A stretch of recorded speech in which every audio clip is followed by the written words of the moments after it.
In the previous video, we looked at bank loans, which are the main source of finance for small companies, including startup companies.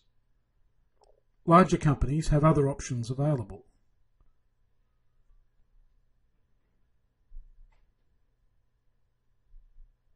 A bond is a type of loan where the loan is broken up into small amounts, such as $100 or $1,000 each, and each of these is called a bond. As is the case with shares, investors can buy as many bonds as they require, depending on the amount they want to invest. Sometimes other terms are used to describe bonds. Medium-term bonds, typically 5 to 10 years to maturity, are sometimes referred to as notes. Just like bank loans, bonds can be secured or unsecured. Unsecured bonds are typically referred to as debentures.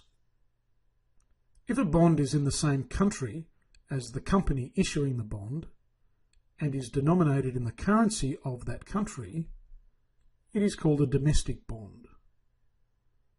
Many countries have well-developed domestic bond markets, but Australia does not. There are few Australian domestic bonds on issue. As a result, Australian companies wanting to issue bonds usually look overseas. There are two other types of bonds.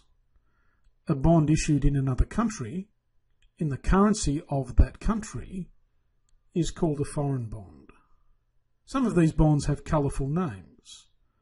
Those issued by US companies are called Yankee bonds. Those by Japanese companies are called samurai bonds. Those by British companies are called bulldog bonds. Those by Canadian companies are called maple bonds. And those by Australian companies are called kangaroo bonds.